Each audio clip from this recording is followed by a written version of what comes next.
walking down the sloppy hill with a pot of water from the stream for the 5th time that morning. Agwu! I sighed as my stomach rumbled for the upteenth time. Waking up very early in the morning and journeying to and fro the stream has been my daily routine for the past few years. Despite the fact that I enjoy my own quietness, Mama has warned me gravely that it is unsafe to walk such lonely paths at odd hours and worse, alone. Not that I enjoy endangering myself, but I thought that it will be a lot more perilous to go to the stream when the sun is up and get bullied by the villagers. The people called us evil and treated us like lepers, and even though it is difficult and avoiding them is unfeasible, I choose to narrow down the number of times I get spat on and shoved around, and most times stoned as much as possible. I was just 3 years old when Papa died, and Mama was heavily pregnant with my only sister Neka. I do not remember him, but Mama said he was a kind man. Papa had died in his sleep. Mama woke up and found her husband cold in death beside her. Tajugo, Papa's only sibling, had accused Mama of killing her brother and of being a witch. Not long after Papa's mysterious death, the villagers tagged Mama a witch and a husband killer. They called us her little witches. In fact, life was made a living hell for us in the village. How did we survive? Well, Mama did manual jobs for people on their farms, like weeding, cultivating, harvesting, and anything at all. We also grew vegetables at the back of our hut and sell them at the Afukwa market. Now that I am a little grown up, I assist Mama at her jobs alongside Neka, but no matter how hard and tirelessly we worked, the villagers always paid us very much below our efforts and hardwicks. But Mama said half bread was better than none, and that once there is life, there is hope. It is middle of January, so we don't have much lands to cultivate and harvest since it's harmattan dry season. Therefore, we now rely on udara and other fruits we pick from the bushes early mornings to sell in the market to survive.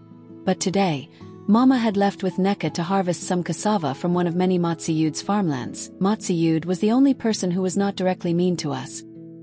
He paid us our appropriate wages and sometimes tips Mama with a few farm products after harvestings. Farmlands were ones we looked forward to working on every farming and harvesting seasons. The other day, he had given Mama a basket full of cassava which we processed into gari. Upon reaching our hut, my stomach grumbled again. I set down my pot of water on the ground. It was still early and I supposed it to be around the 9th hour of the day. Mama and Neka already left for Matsuyud's farm, which was just outskirt the village and almost a mile from home. They had picked up a basket of udara and 2 other baskets of mangoes from the bushes that early morning before leaving the house. Washing 5 mangoes and setting them on a flat aqua, I set to pacifying my already ired large and small intestines who have been seriously wearing in my stomach. Thereafter, I set up sweeping the compound with harmattan breeze, making it difficult as it blew leaves back to where one had just swept. It wasn't long before I completed the onerous task, then took some kernel oil and pomaded my body hurriedly. I arranged the baskets of fruits on Papa's old bicycle and dragged them to the market for sale. Today is AFO, and just like every other AFO, people from other neighboring villages come to buy and sell in our Afukwa market, and for this reason, I was very optimistic I would sell all my goods before sunset. Afukwa was our largest market and was celebrated annually, during which time people were sternly warned never to visit their farmlands. It was a legend that the spirits visited the earth on such days and played and danced on the farms. Therefore, whoever that ventured into the farm will be severely punished by the spirits for interrupting their ceremony. The villagers rather cooked delicacies and shared with friends and family. There are singing and dancing, wrestling, masquerade, charade, and merriments in appreciation to the gods for a fruitful harvest and a prosperous year. It has been rumored that Dinta the hunter had defiled this law and ventured to check on his traps on an Afukwa day. It was said that the spirits tortured him all day and took away his manhood. Another woman was rumored to have been struck by lightning for defiling the law. I do not know how true these stories were and had sometimes wondered if they had been conjured up to scare people into obedience, but nevertheless, Afukwa Day was one of the most important and most sacred festivals in Amankalu. It was almost midday by the time I got to the market, and as expected, the place was buzzing with activities. I wriggled my way to my spot beside my friend Nwakigo. This was the only place I could make friends, since there are different people from different villagers marketing in the market on such days. "Kambili, you're late," she accused. Sometimes I wondered if we were friends because we sold different things, unlike Bainurem and Alama, who sold vegetables and fruits like me. Enni, I tried coming early, but my chi had written otherwise. I defended while bringing down my goods. "Come and help me. Market is slow today." Nwakigo continued to complain as she stands up to assist me. "Nwakigo, ijiro utudeme njoe here. Just calm down till evening."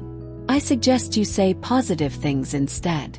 Haba Kambili, you're always unrealistic. Tell me, is it not past midday?